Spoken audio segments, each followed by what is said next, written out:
Hi friends, welcome to my channel. ఇది చూస్తుంటేనే తెలిసిపోతుంది కదా ఇప్పుడు ఏం చేస్తున్నాం అనేది. పండుమిరపకాయ పచ్చడి అండి. అవును, ఈ పండుమిరపకాయలు చూస్తుంటేనే నోరూరిపోతుంది కదా. మనం ముందుగా పండుమిరపకాయలు తెచ్చుకుని శుభ్రంగా వాష్ చేసుకొని ఆరిన తర్వాత అనేది మనం తొడాలని తీసుకోవాలి. తొడాలు తీసిన తర్వాత మాత్రం కడగకూడదు. ముందు కడిగిన తర్వాతే మనం తొడాలు తీసుకోవాలి. తర్వాత శుభ్రంగా ఆరబెట్టుకోవాలన్నమాట. ఆరబెట్టుకుని దానికి సరిపడినంత చింతపండు కూడా కొత్త చింతపండే తెచ్చుకోవాలి.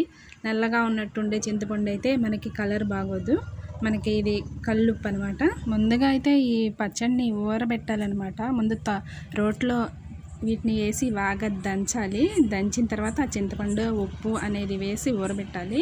ఇలా రోట్లో వేసుకొని రుబ్బుకుంటేనే పచ్చడి అనేది చాలా టేస్టీగా ఉంటుంది. ఇది రుబ్బేసిన తర్వాత మనకి జాడీల్లో అయితే పెడతారు.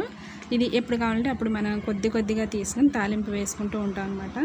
ఇలా కొంచెం తీసుకుని ఈ ప్రాసెస్ అయితే మాకైతే చాలాసేపు అయితే పట్టిందని చెప్పుకోవాలి. ఎందుకంటే ఎక్కువ మోతాదులో అయితే మేము పచ్చడి అయితే పెట్టాము. సంవత్సరం వరకు నిల్వ ఉండాలి కనుక ఒకేసారి సంవత్సరానికి సరిపడా మేము చేసుకున్నాము. ఇది ఖచ్చితంగా సంవత్సరానికి నిల్వ ఉంటుంది. ఇది అనేది అసలు పాడవదు.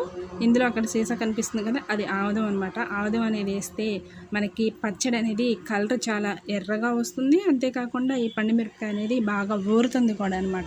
సమ్మర్ సీజన్లో ఒక పండుమిరపకాయ పచ్చడి అనే కాదు, టమాటా పచ్చడి, చింతకాయ పచ్చడి, ఆవకాయ పచ్చడి, ఇలా అన్ని రకాల పచ్చళ్ళు కూడా మేము అనేది పెట్టుకుంటాం. గోంగూర పచ్చడి పెట్టుకుంటాము, ములక్కాయ పచ్చడి పెట్టుకుంటాము. అన్ని రకాల పచ్చళ్ళు కూడా చాలా టేస్టీగా అయితే ఉంటాయి. ఇవి సంవత్సరం వరకు కూడా నిలవ ఉంటాయి. ఈ మధ్యన చికెన్ పచ్చడి, ఫ్రాన్స్ పచ్చడి కూడా పెడుతున్నారు. అవి కూడా ట్రై చేశాను. అవి కూడా టేస్ట్ బాగానే వచ్చినాయి. కానీ అవి అనేది నేను ఇంకేవి కూడా వీడియో అప్లోడ్ చేయలేదు.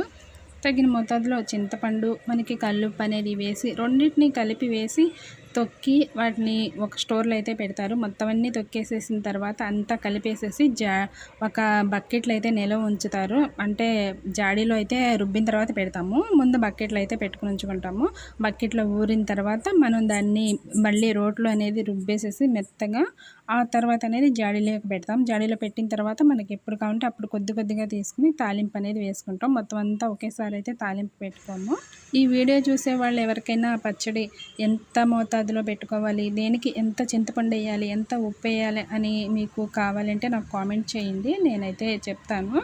కంపల్సరీ పండుమిరపకాయలు అనేవి కారంగా ఉన్నాయి తెచ్చుకోవాలి. ఇది ఇలా తొక్కేసి మనం ఊర వేసుకోవాలి అనమాట.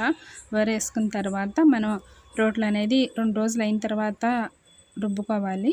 ఆ రుబ్బుకునే ముందైతే మామిడి అల్లం అని ఉంటుంది. మామిడి అల్లం వేసుకుని ఇలా రుబ్బుకుంటే పచ్చడి అనేది చాలా టేస్టీగా ఉంటుంది. ముందు మామిడి అల్లం ఇదిగో చూసారు కదా, ఇదే మామిడి అల్లం అందులో వేసేసుకుని మనం రుబ్బుకుని పక్కన పెట్టుకోవడమే. Thanks for watching.